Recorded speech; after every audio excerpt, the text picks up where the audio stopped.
Blizzard has announced that this upcoming reset we will be getting some bigger than expected buffs to these 6 classes, with a minor buff as well to Preservation Evokers and a small nerf to Warlocks.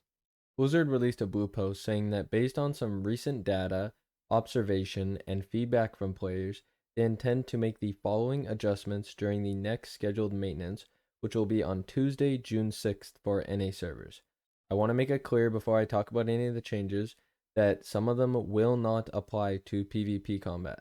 So if you wish to see which changes will and won't because you're curious about the PvP side of things, then check out the link to the post in the description down below.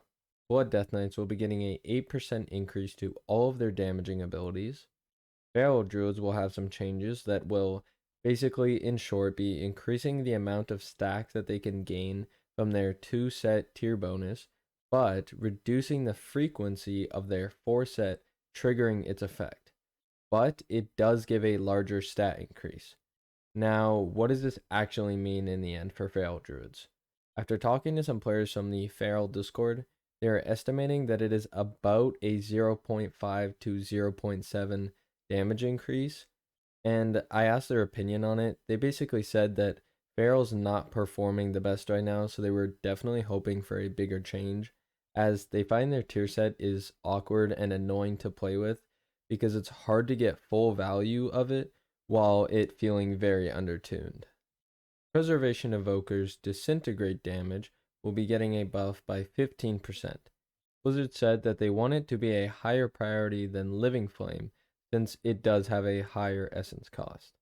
Beast Mastery Hunters and their pets will be receiving a damage increase to all of their abilities by 5%. Fire Mages are getting a buff to some of their rotation abilities. Fire Blast damage is being increased by 5%. Fire Blast, Fireball, and Phoenix Flames and Scorch will all be getting an increase by 10%. Brewmaster Monks are getting an increase to all of their abilities damage by 3%. Rising Sun Kick will be getting a 10% buff, and then 30% as well for both Blackout Kick and Tiger Palm. Mistweaver Monk's healing abilities will be getting an increase of 3%. This is one of those changes that does not apply in PvP combat, for example. 5% ability buff damage increase for Assassination Rogues. Arms Warriors are getting a 4% buff to all of their abilities damage, along with 15% for Fatality, Fatal Mark, and 5% for both Deep Wounds and Rend.